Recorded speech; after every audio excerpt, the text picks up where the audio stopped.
Bonjour à tous. Marché public, chantier, comment gérer la crise et comment préparer la reprise. Il y a eu, en ce domaine, énormément de choses à faire. Les acteurs de la commande publique ont eu à gérer les prolongations des délais de remise des plis, les problèmes des visites, la prolongation des délais de validité des offres, arrêter certaines procédures, ajuster celles qui nécessitent un dialogue, faire quelques sans-suites, parfois faire des réquisitions par les pouvoirs de police, appliquer l'ordonnance du 25 mars 2020 qui justement donne des grandes souplesses en ce domaine sur les modifications des délais de réception des candidatures, des prolongations des aménagements de mise en concurrence ou des prolongations de délais, des prolongations par avenant sur les contrats qui arrivent à terme avec au besoin un dépassement des délais prévus en matière d'accord cadre ou d'accord à bon de commande, si c'est pour le temps nécessaire à gérer la gestion de la crise. Des assouplissements aussi sur les avances, notamment pour des raisons de trésorerie des entreprises, et quelques assouplissements sur les marchés de substitution, mais avec un risque dans certains cas de payer 2 fois. Des assouplissements sur les concessions, et puis une nouvelle ordonnance du 22 avril 2020 qui est importante pour tout ce qui est concession et redevance d'occupation domaniale. Ouf. Et puis, le problème des chantiers. Après une phase de crise, on a fini par avoir un guide, donc de l'OPBTP, qui s'est négocié entre les fédérations du bâtiment et l'État. Le problème, c'est qui va payer à la fin. Est-ce que dans les ordres de service de fin de chantier ou d'aménagement de chantier, on donnera l'impression que c'est la faute de la collectivité ou des entreprises? Et selon comment les choses se sont passées, comment elles ont été rédigées, on peut avoir demain des troisièmes mi-temps financières sur les chantiers qui promettent d'être assez délicates juridiquement. Mais 3 questions à 2 personnes. D'une part, Pierre Le Goff, qui a une double casquette, puisqu'il est à la fois maire, et à ce titre, il est même conseiller délégué de l'AMF pour ces questions de commande publique, mais par ailleurs, il est fonctionnaire territorial, acheteur dans une collectivité territoriale. Bonjour, monsieur le maire. Bonjour à tous. Et puis, Evangelia Karamitrou, avocate associée au cabinet Landau Associés. Alors, première question à l'un et à l'autre. Pour les interruptions de contrats en cours ou les passations, quels sont vos conseils? Tout d'abord, monsieur le maire. Écoutez, nous, on a fait des OS d'arrêt pour les chantiers en lien avec le Covid-19. Voilà. Pour les autres contrats sont arrêtés naturellement faute de paiement. Donc notre priorité, ça a été de payer les factures pour permettre aux entreprises de partir en confinement avec le plus de trésorerie possible. On a tout simplement reporté les dates de remise de offres jusqu'au 27 avril. Après ça peut être la mi-mai, tout en se méfiant sur le fait que certains fournisseurs vont peut-être pas redémarrer et que les entreprises ont peut-être des problèmes à trouver tout simplement les prix auprès de leurs fournisseurs. Merci. Et pour ce qui est des chantiers, on a 3 acteurs, maître d'ouvrage, maître d'œuvre, entreprise. Alors si tout le monde est d'accord, je pense qu'il faut partir le plus vite possible en essayant de faire le plus rapidement possible l'avenant au PGCC, mobiliser le SPS, au niveau HIN, être bien.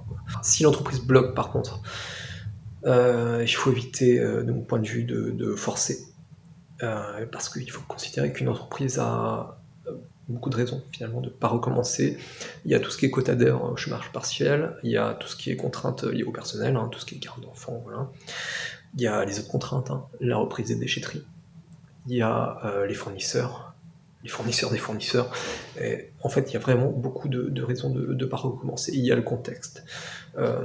J'ai eu un artisan récemment qui me disait moi, je préfère le dépôt de bilan au pénal. Donc, il faut imaginer que certaines entreprises sont dans un certain état d'anxiété. Donc, il faut en tenir compte. Et éviter de brusquer, mais plutôt accompagner, et puis voilà, faire les choses dans les règles, en se faisant accompagner du SPS. Voilà. Alors, après, il faut différencier aussi les chantiers, donc tout ce qui est en plein air, et puis tout ce qui est, au contraire, disons, dans des pièces avec des entreprises qui sont les unes après les autres. Donc, toujours réfléchir à ces aspects-là, mais bon, ça, de toute manière, le SPS le fera très bien. Pour les avenants, alors, il y a tout ce qui est avenant de délai, et je pense que là-dessus, il faut pas hésiter à lâcher du lest, notamment si les entreprises sont amenées à venir les unes après les autres. Je pense qu'il y a clairement des contraintes qui seront à mettre sur le papier.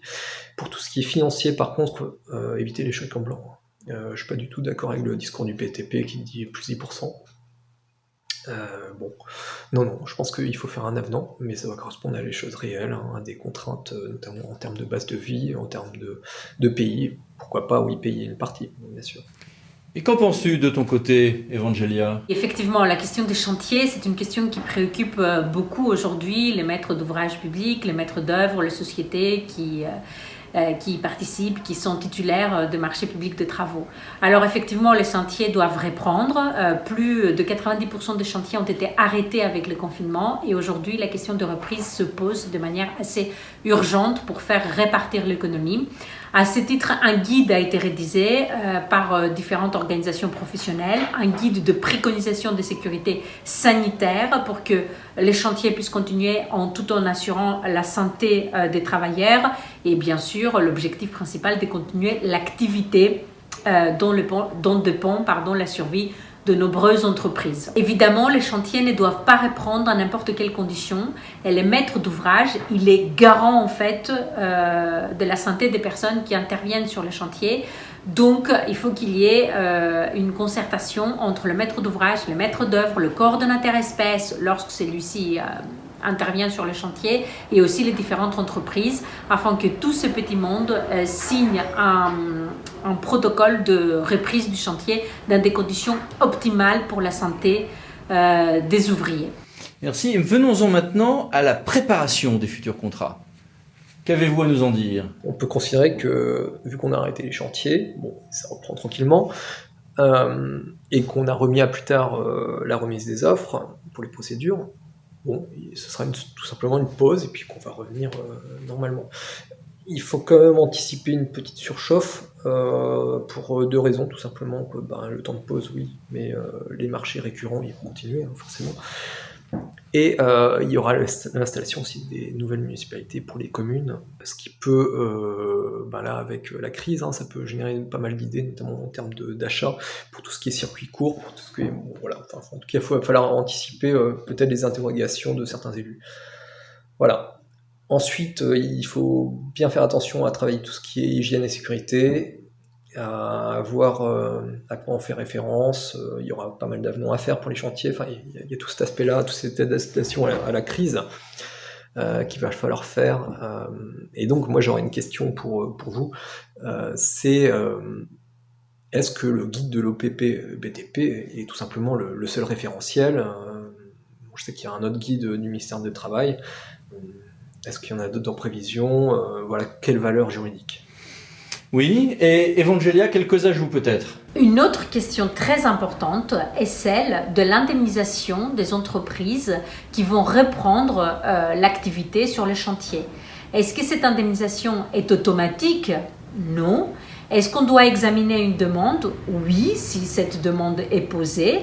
Il y a des fondements juridiques qui permettent d'indemniser les entreprises lorsque celles-ci vous prouvent qu'elles ont effectivement un préjudice qui résulte de la situation sanitaire actuelle. Donc, toute demande doit être prouvée, elle doit trouver son fondement, soit sur la théorie de l'imprévision, soit sur une modification possible du contrat via la passation d'un avenant.